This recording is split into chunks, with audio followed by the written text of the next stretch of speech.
श्री मन्ना लाल रावत।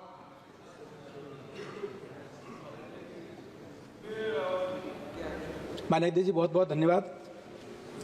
ये जो विधेयक अभी विचाराधीन है, रेल संशोधन विधेयक 2024, विशुद्ध रूप से जो भारतीय दृष्टि है उसको लेकर है, और महत्वपूर्ण ये भी है कि इसके उद्देश्यों और कारणों का जो कथन है उसमें पूरी तरह से इसका स्पष्टता है। मैं इस विधेयक के समर्थन के लिए खड़ा हुआ हूँ। इस विधेयक में मोटे तौर पर यह बात समझ में आती है कि दो कानून, जो एक 1890 का था और एक 1905 का है, दोनों निरसित हो रहे हैं और एक नया इसमें कानून बन रहा है। उसकी वजह से प्रशासन का और शासन का एक बड़ा सिद्धांत है यूनिटी ऑफ कमांड, वो इसमें आ रहा है। दूसरा, लोकतंत्र में रेस्पॉन्सिबिलिटी आखिरकार किसके पास जाए, वो भी सिद्धांत इसमें एकीकृत होकर आ रहा है। मुझे लगता है ये बहुत महत्वपूर्ण है। माननीय अध्यक्ष जी, ये कानून जब बना था, जब लॉर्ड कर्जन भारत के गवर्नर जनरल थे, वो कहा करते थे एक बोर्ड के बारे में, जब मैं गवर्नर जनरल के पद से रिटायर हो जाऊंगा तो मैं बोर्ड का चेयरमैन बनना पसंद करूंगा। इसका मतलब ये कि ब्यूरोक्रेटिक अप्रोच जो था उसको लेकर ये 2005 के जो कानून और सारी व्यवस्थाएं बनी थी। माननीय अध्यक्ष जी, अभी इस कालखंड में जो जो भी परिवर्तन हो रहे हैं उसमें मैं धन्यवाद करूंगा माननीय प्रधानमंत्री जी और माननीय रेल मंत्री जी का, कि राजस्थान में 85 अमृत भारत स्टेशन आए, जिसमें से 2 मेरी लोकसभा क्षेत्र में है, और 2004-2014 की तुलना में जो बजट दिया वो 14 गुना ज़्यादा दिया। जो नए ट्रैक हुए हैं वो दुगने हो गए हैं, और इलेक्ट्रिफिकेशन का काम है राजस्थान में वो 18 गुना ज़्यादा हो गया है। मैं इसके लिए विशेष तौर पर धन्यवाद दूंगा।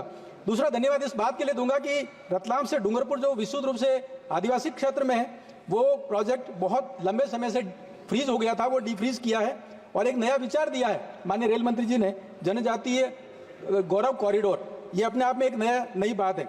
दूसरा, एक नया सर्वे शुरू हुआ है मंदसौर से प्रतापगढ़, घाटोल, बांसवाड़ा होते हुए अलीराजपुर। ये काफ़ी महत्वपूर्ण है। पूरा ये अनुसूचित क्षेत्र में पड़ने वाला एक रेल मार्ग होगा और नए भारत का एक तस्वीर बनाएगा।